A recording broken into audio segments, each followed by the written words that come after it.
이 시간 우리 성경 봉독하도록 하겠습니다.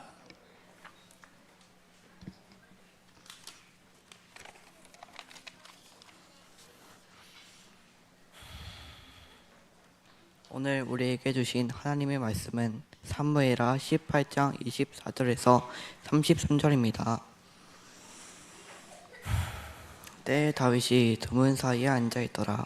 파수꾼이 성문 위층에 올라가서 눈을 들어보니 어떤 사람이 홀로 달려오는지라. 파수꾼이 외쳐 왕께 아뢰매 왕이 이르되 그가 만일 혼자면 그의 입에 소식이 있으리라 할 때에 그가 점점 가까이 오니라. 파수꾼이 본즉 한 사람이 또 달려오는지라. 파수꾼이 문지기에게 외쳐 이르되 보라 한 사람이 또 달려온다 또 혼자 달려온다 하니 왕이 이르되 그도 소식을 가져오느니라. 파수꾼이 이르되 내가 보기에는 앞선 사람의 다름질이 사독의 아들 아히마아스의 다름질과 같으니이다 하니 왕이 이르되 그는 좋은 사람이니 좋은 소식을 가져오느니라 하니라. 아히마아스가 외쳐 왕께 아뢰되 평강하옵소서 하고 왕 앞에서 얼굴을 땅에 대고 절하며 이르되 왕의 하나님 여호와를 찬양하리로소이다. 그의 손을 들어 내 주 왕을 대적하는 자들을 넘겨주셨나이다 하니 왕이 이르되 젊은 압살롬은 잘 있느냐 하니라. 아히마아스가 대답하되 요압이 왕의 종 나를 보낼 때에 크게 소동하는 것을 보았사오나 무슨 일인지 알지 못하였나이다 하니 왕이 이르되 물러나 거기 서 있으라 하매 물러나서 서 있더라. 구스 사람이 이르러 말하되 내 주 왕께 아뢰 소식이 있나이다. 여호와께서 오늘 왕을 대적하던 모든 원수를 갚으셨나이다 하니 왕이 구스 사람에게 묻되 젊은 압살롬은 잘 있느냐. 구스 사람이 대답하되 내 주 왕의 원수와 일어나서 왕을 대적하는 자들은 다 그 청량과 같이 되기를 원하나이다 하니 왕의 마음이 심히 아파 문 위층으로 올라가서 오니라. 그가 올라갈 때에 말하기를 내 아들 압살롬아 내 아들 압살롬아 차라리 내가 너를 대신하여 죽었다면 압살롬아 내 아들아 하였더라. 아멘. 이 시간에는 담임 목사님이 나오셔서 압살롬아 내 아들아 라는 제목으로 말씀 드리시겠습니다. 감사드리고 우리 옆 사람들 한번 인사하실까요? 사랑합니다. 축복합니다. 네, 기도하십시다. 1392년 7월에 태조 이성계가 조선을 개국한 지 한 달 만에 신덕 왕후의 아들로는 8번째 막내입니다. 방석을 세자로 책봉을 하게 됩니다.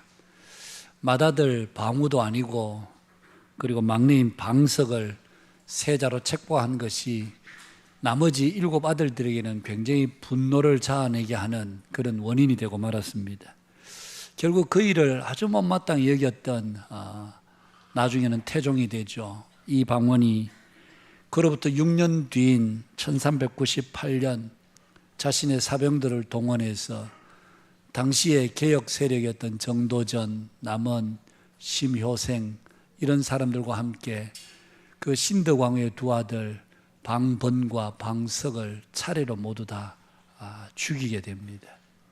이것이 조선 개국 초기에 일어났던 소위 말하는 제1차 왕자의 난이었습니다. 그로부터 2년 뒤인 1400년 이번에는 이방원의 바로 위의 형이었던 방간이 박포와 함께 역시 사병을 동원해서 제2차 왕자의 난을 일으키게 됩니다. 방원의 권력 독점에 대한 어떤 불만의 표현이었습니다. 대부분의 나라들의 역사를 보면 그런 흔적들을 우리가 많이 보게 됩니다만 조선 500년의 역사 역시 그야말로 서로 권력을 잡기 위한 충돌, 때로는 부모와 자식 간에, 때로는 형제들 간에 피 부른 싸움의 역사가 반복되었던 것을 우리는 조선의 역사를 통해서 보게 됩니다. 어떤 의미에서는 권력은 그 특성상 양보하거나 서로 나누어 가질 수 있는 것이 아니기 때문입니다. 우리가 성경에도 보면 왕위 찬탈의 역사가 간혹 그렇게 한 번씩 소개되고 있는 것을 봅니다.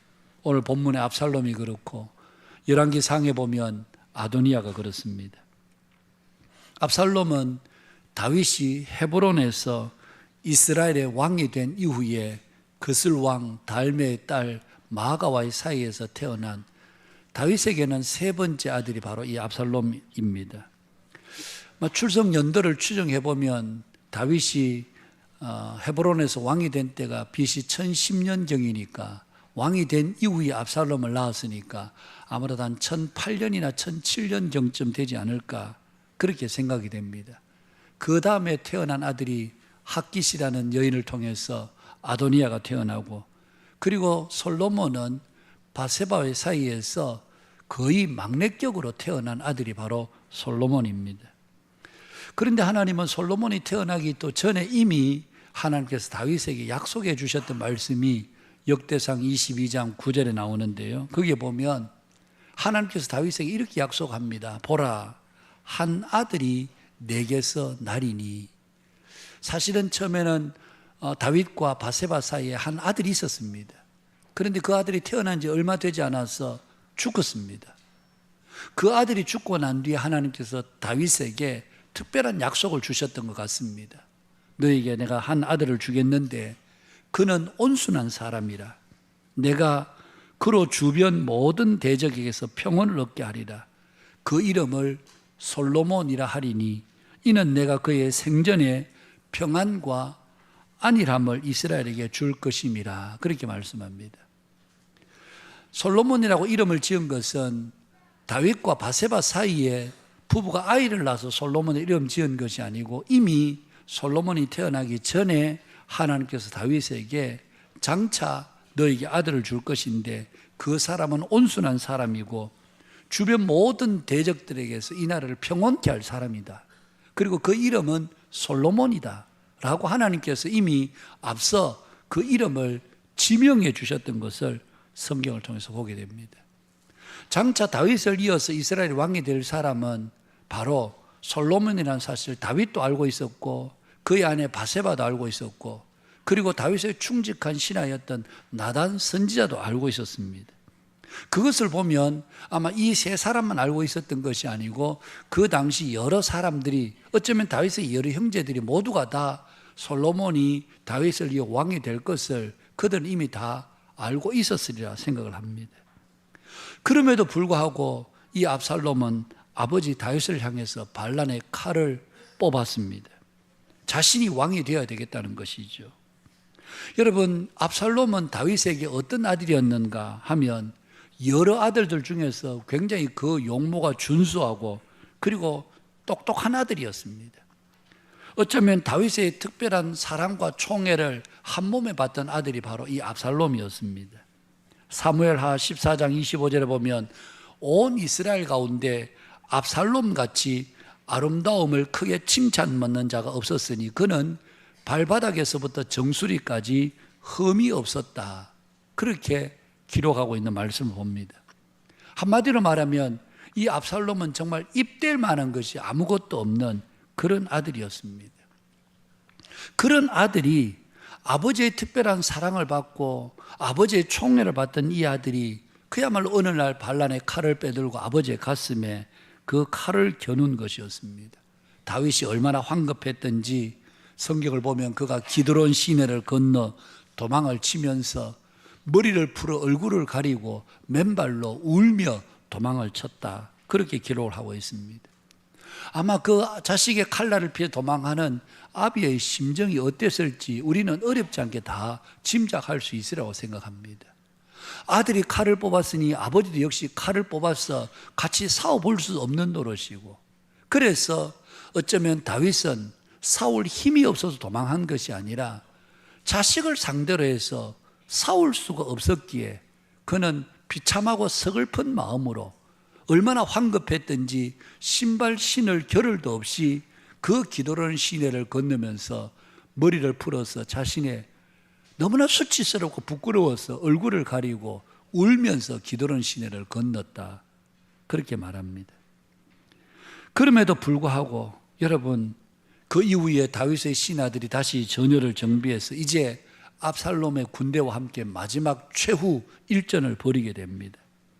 그때 다윗은 그 전쟁터에 나아가는 그의 장수들 요압과 아비새와 이때에게 그리고 여러 병사들이 듣는 가운데서 부탁을 합니다. 나를 위하여 젊은 압살롬을 너그러이 대우하라. 우리 성경에는 이렇게 점잖게 표현되어 있지만 어쩌면 다윗은 간곡한 말로 그 신하들과 장수들과 그리고 모든 병사들에게 여러분들이 제 얼굴을 봐서라도 제발 제 아들의 목숨 거두지 말고 내 아들 꼭 살려주시오.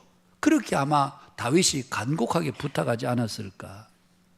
우리가 이것을 보면 참 부모의 사랑이 어떠한지를 다시 한번 우리가 보게 되지요. 여러분, 지금 압살롬은 아버지 다윗을 향해서 왕위를 내어놓으라고 그것도 칼을 빼들고 아버지의 가슴에 칼을 겨누고 있습니다. 정말 몹쓸 아들이지요. 아버지의 마음에 깊은 상처를 남긴 그런 아들이었습니다. 그럼에도 불구하고 여러분, 다윗은 그 아들을 끝까지 사랑으로 품고 있는 그런 다윗의 모습을 보게 됩니다. 이것이 바로 아버지의 사랑, 부모의 사랑이라고 말할 수 있습니다. 자식은 부모를 등지고 헤아려 할지라도 부모는 자식의 생명과 안위를 걱정하는 것이 바로 부모님들의 마음, 이것이 바로 부모의 사랑의 마음이라고 할 수 있습니다. 그 전쟁의 결과 결국은 압살롬은 죽습니다. 물론 살릴 수도 있었습니다. 그러나 요압은 다윗의 명령을 따르지 않고 끝내 다윗의 아들 압살롬을 그 전장에서 죽이게 됩니다. 그 압살롬의 죽음의 소식이 전해졌을 때 오늘 다윗이 보인 반응이 바로 오늘 본문의 말씀입니다. 성경을 읽으면서 그런 생각이 듭니다. 압살롬은 왜 아버지 다윗을 향해서 이렇게 반란의 칼을 빼들었을까? 물론 무엇보다도는 첫 번째는 권력에 대한 욕심이었다고 할 수 있겠죠. 자기의 형 이복형이지만 암논이 죽고 났으니까 이제는 마땅히 당연히 왕의 자리는 자기 차지라고 생각했겠죠. 어떻게 이 왕의 자리를 저 막내인 솔로몬에게 넘겨줄 수 있느냐. 아마 나이를 추정해보면 이 압살롬과 솔로몬의 나이 차이는 거의 한 15년 이상, 한 18세 정도 차이가 나지 않았을까 그렇게 보입니다. 아마 형으로서 굉장히 자존심 상하는, 내가 아버지의 큰아들 암논이 죽고 둘째 아들이 있었지만 그래도 그 사람은 아니고 여러 가지 면에서 볼 때 다윗의 아버지로부터 사랑을 받고 총애를 받았으니까 자신이 이스라엘의 왕이 된다고 생각하는 것이 이게 마땅한 일이라고 생각되는데 막내인 솔로몬에게 왕위가 돌아간다. 어쩌면 압살롬으로서는 용납할 수 없었던, 그래서 아버지를 향해서 먼저 반란의 칼을 빼들고 왕의 자리를 내놓으라고 한 것이 아닌가. 여러분, 반란의 칼을 빼든 압살롬이 첫 번째는 잘못입니다.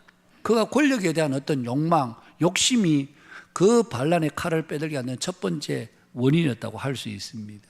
그러나 성경을 가만히 보면서 단순히 압살롬의 어떤 권력에 대한 욕망만이 칼을 빼들게 했을까 하는 생각을 해보게 됩니다. 어쩌면 다윗의 자녀 교육에 문제가 있었던 것은 아닐까. 그러면서 다윗이 그동안 자녀들과 관계했던 내용들을 전반적으로 쭉 살펴보면 여러분, 다윗이 개인적으로는 참 훌륭한 왕이었습니다. 신앙적으로도 그렇고 이스라엘의 통치자로도 그렇고 정말 훌륭한 그런 믿음의 사람이었고 믿음의 왕이었습니다.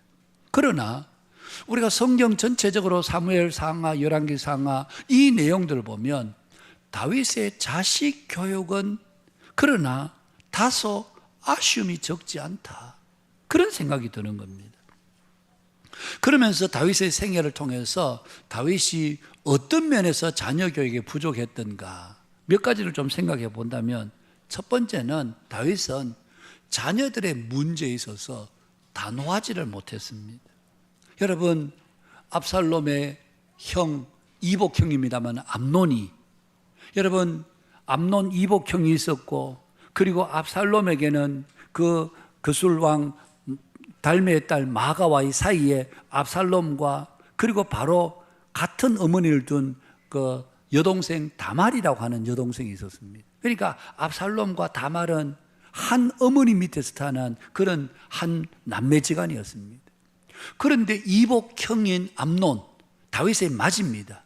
이 암논이 이 압살롬의 친여동생 다말에게 몹쓸 짓을 하게 됩니다. 여러분, 그 일로 인해서 이 다말의 인생 전체가 망가져 버렸습니다.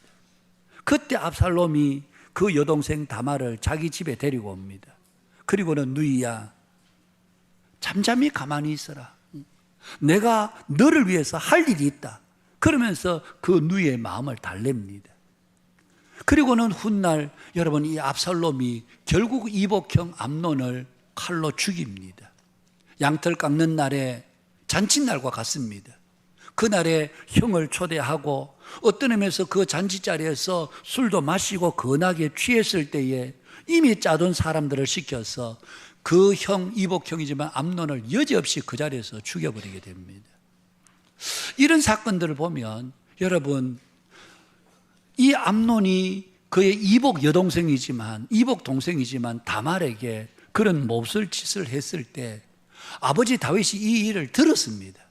그런데 성경에 보면 딱 한 절 나와 있습니다. 어떻게 되어 있는가 하면 다윗 왕이 이 모든 일을 듣고 심히 노하니라, 그렇게 되어 있습니다.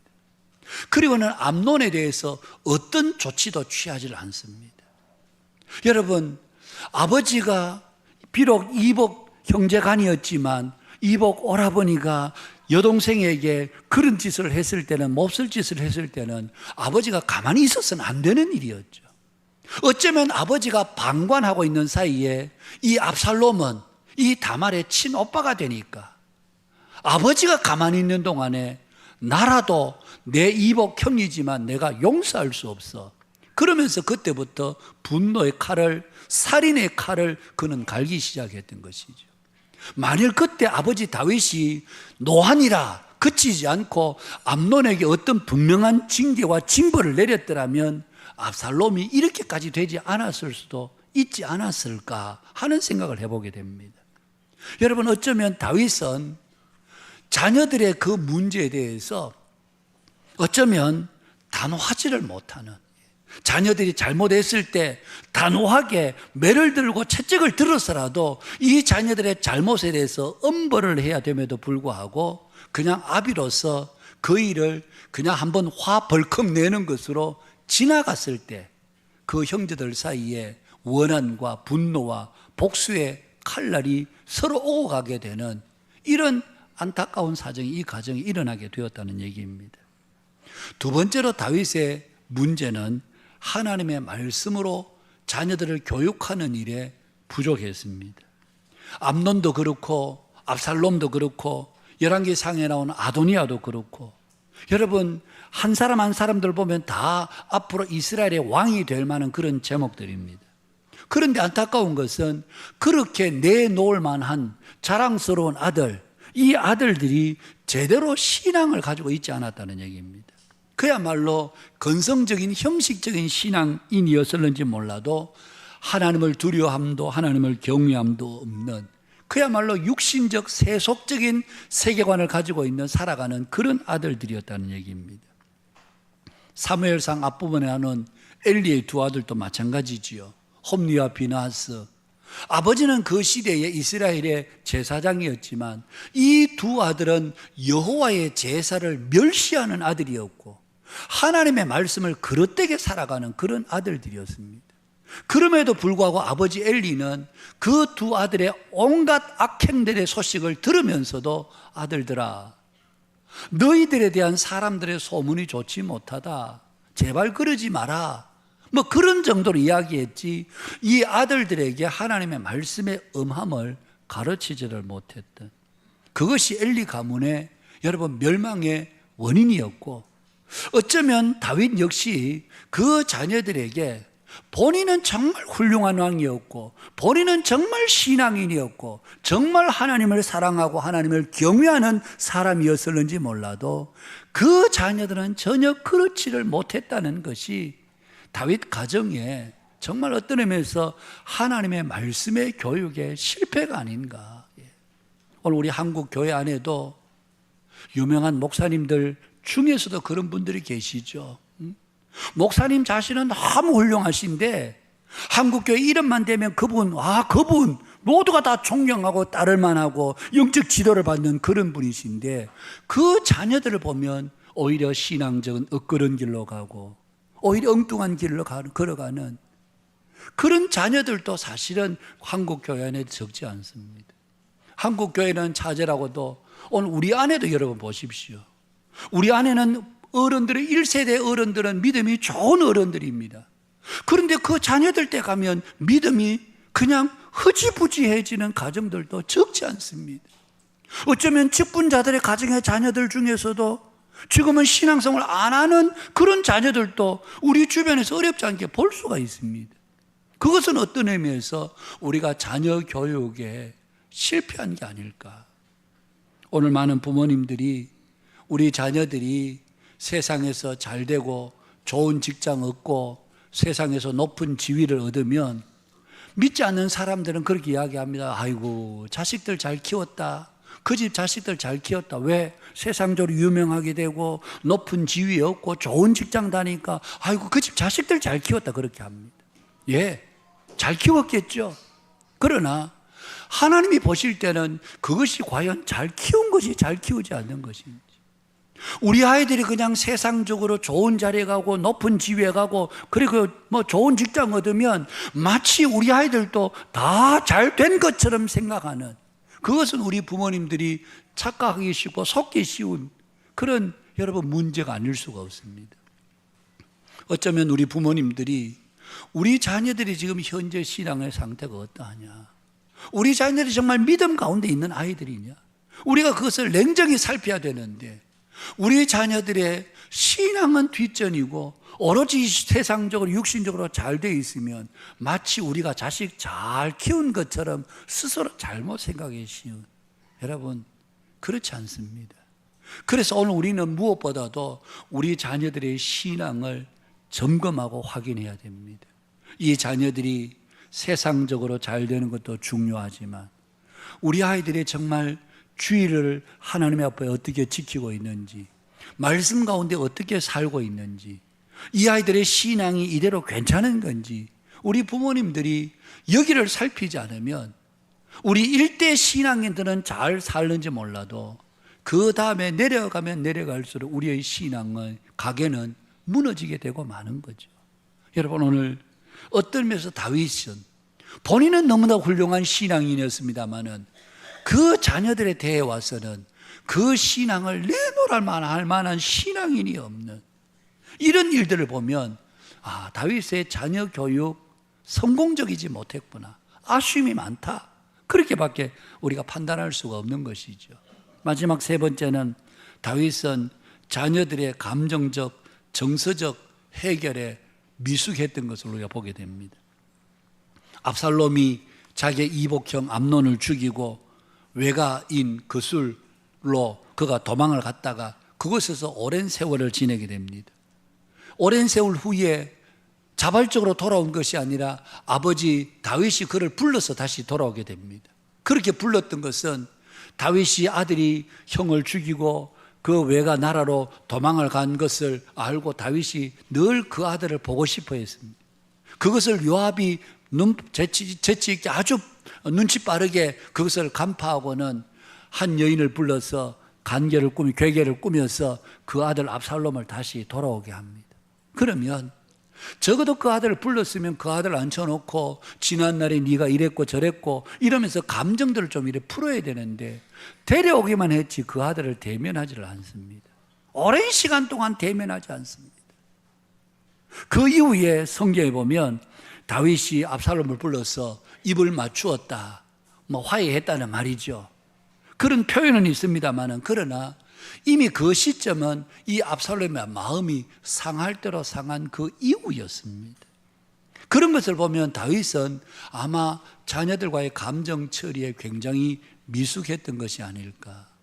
여러분 오늘 우리 부모님들이 때로는 자녀들과 함께 우리가 마음을 나눌 수 있어야 되고 감정을 서로 나눌 수 있어야 되는, 이런 것들이 해소가 되지 않으니까 이 자녀들은 자녀들대로 어그러진 길을 걸어가게 되는, 그럼에도 불구하고 아버지는 거기에 대해서 어떤 조치도 취하고 있지 않는, 그냥 데려왔으면 됐으려니 그렇게 생각할 뿐이었지, 그 아들의 감정 상태를 제대로 확인하거나 그 문제에 대해서 해결하려는 어떤 노력, 어떤 시도도 다윗은 하지 않았다는 얘기입니다.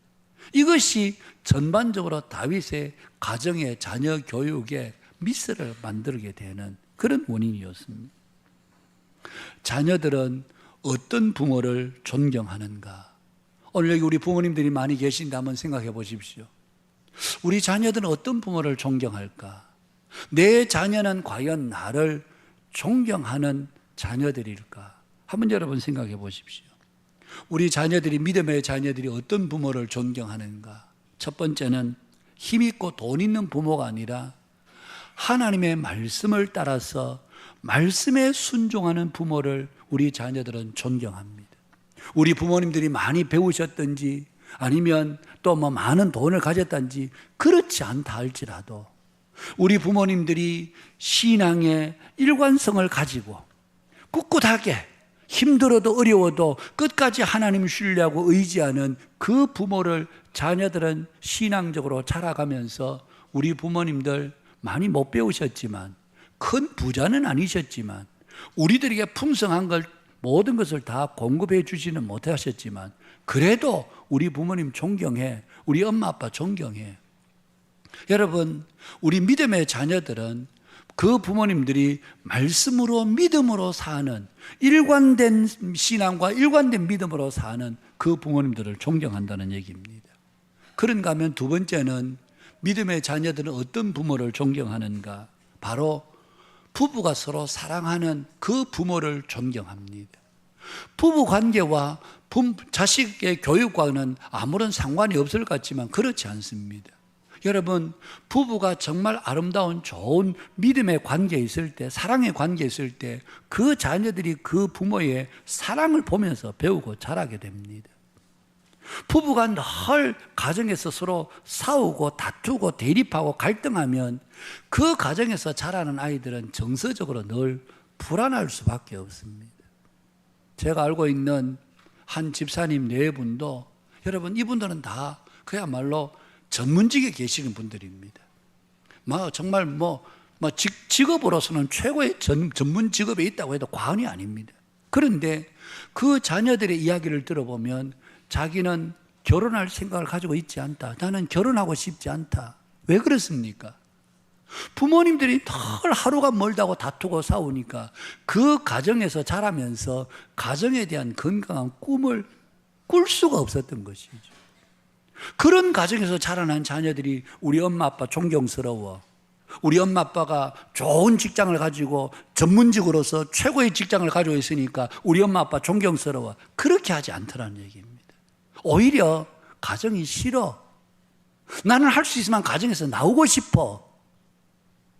여러분, 이것이 이 아이들 속에 괜히 드는 마음이 아니라 가정 속에서 어떤 꿈도 발견할 수 없기 때문에, 그래서 사실은 존경받는 부모, 부부 사이가 정말 좋을 때에, 부부 사이가 정말 원만하고 서로 사랑으로 아껴주고 서로를 이끌어줄 때, 그 가정에서 자라는 아이들이 비록 넉넉하지 않아도, 풍성하진 않아도, 그러면서 이 아이들이 자라가면서 우리 엄마 아빠 존경해, 사랑해, 그러면서 이 아이들이 믿음으로 자라가게 되는 거죠. 세 번째는, 제가 두 가지를 적어놓고 세 번째는 이것저것 생각하다가 제가 챗 GPT에게 물어봤습니다. 설교를 다 그래 물어봤던 것은 아니고요. 세 번째 이 항목을 딱 놓고 챗 GPT는 뭐라고 대답할까? 그래서 제가 입력어를 자녀들이 존경하는 부모는 어떤 부모인가요? 그렇게 입력어를 넣었습니다. 그러니까 챗 GPT에서 쫙 나오는데 구체적으로 길게, 저는 무료를 사용하기 때문에 유료 버전은 많이 나오겠습니다만은 무료는 간략하게 나오는데 이런 내용들이 나왔습니다. 말과 행동이 일치하는 부모, 자녀를 존중하는 부모, 사랑을 표현할 줄 아는 부모, 감정을 건강하게 다루는 부모, 자녀를 비교하지 않는 부모, 실수했을 때 사과할 줄 아는 부모. 제가 챗 GPT에서 물어보고 마침 제가 이 글을 보면서 제 앞에 제 아들이 있어서 아들에게 물었습니다. 야, 너희들은 어떤 부모를 존경해? 그러면서 챗GPT는 이렇게 이야기하네. 말과 행동이 일치하는 부모. 이러니까 요 말이 끝나자마자 아빠 내가 바로 그 말을 하려고 그랬어 이러더라고요. 예. 여러분, 우리 자녀들은 어떤 부모를 존경하는가? 말과 행동이 일치하는 부모, 자녀를 존중하는 부모. 우리 아이들 중에서는 어떤 아이들은 공부를 잘하는 아이들도 있고 공부를 그렇게 썩 잘하지 못한 아이도 있고 어떤 아이는 뛰어난 아이가 있고 그러지 못한 아이가 있고 여러분, 자녀들은 여러 차이가 있습니다.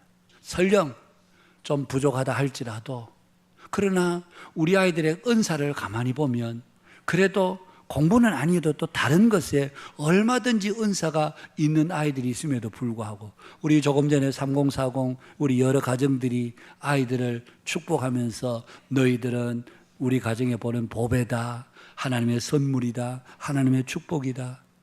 우리가 우리 가정의 자녀들을 다 그렇게 선물로 보배로 축복으로 받은 아이들이잖아요. 그렇다면 이 아이들의 주인은 여기 계신 우리 부모님들이 아니고 하나님께서 이 아이들 인생의 주인이시고 하나님께서 이 아이들을 통해서 하실 일이 있으실 텐데 우리는 아이들의 생각과 감정은 다 뒤로 하고 오로지 부모의 생각과 감정을 따라서 이 아이들을 몰아간다면 이 아이들 속에 과연 부모님들을 존경할 마음들이 있을까? 말과 행동이 일치할 뿐만 아니라 자녀를 존중할 줄 알고 다른 아이들과 서로 비교해서 판단하지 않고 있는 그 자체로 귀하게 여길 줄 아는 부모, 그 부모가 바로 자녀들의 진정으로 존경받고 존중받는 부모가 된다는 얘기입니다. 시대가 빠르게 변하고 있습니다. 이제는 전통적인 가정, 전통적인 가족에 대한 이해가 많이 다른 그런 시대를 우리가 살고 있습니다. 그럼에도 불구하고 우리가 변하지 않는 것이 있다면 바로 하나님의 말씀이죠. 하나님의 말씀은 우리의 가정을 세우신 분은 하나님이시고 우리의 가정의 주인이 하나님이시다.